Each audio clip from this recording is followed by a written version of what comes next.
me take a guess. You want to have a successful YouTube channel, and preferably you would want to grow your channel fast in a niche which isn't oversaturated and content which requires minimal effort. But such a niche is very hard to find. A fast-growing channel might be in a niche like entrepreneurship, but there are so many big players in this niche already. Hell, even the grandpas are in the game now. So to stand out, you need to have a very big differentiator, which requires a lot of effort.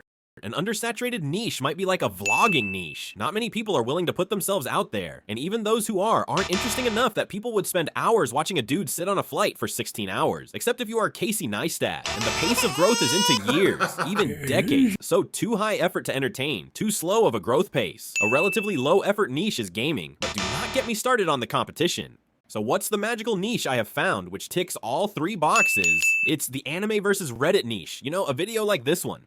You can check such a video up here, or I will also link the video in the end for your convenience, but only after you subscribe. Anyways, enough of that shameless self-promotion. Let's start with the fast growth point. So how fast is the growth? Well, I run 3 channels in this niche. One of those got over 25,000 views on the 3rd video, while another got 6,000 long-form views on the 1st video without any promotion.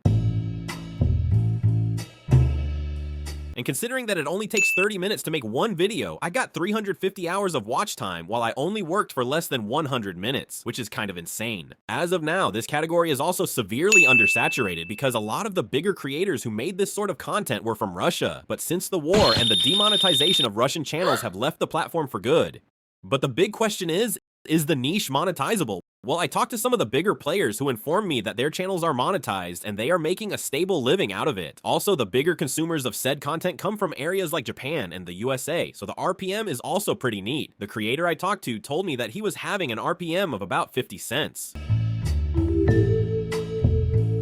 Which might seem low, but considering that the videos you are making are barely going to reach 40 seconds in length, and you are still getting paid at least 5 times the money compared to what something like YouTube Shorts would fetch you, the money is pretty good for the effort, not to mention that the end screen click-through rates on these videos are through the roof. If you find this sort of content unethical, I understand your point and I appreciate you for it, but if you are shameless and desperate like yours truly, you will be happy to find out about how much money one of the people I know make from this. He posts 4 videos a month and it takes him about 2 hours to make all these videos, and from these 2 hours of work he earned $600 last month, which is pretty neat if you ask me. But a good book won't sell if it doesn't have an attractive cover, so if you want to learn how to make thumbnails, which get you upwards of 10%, CTR, click on this video right here. Cheers.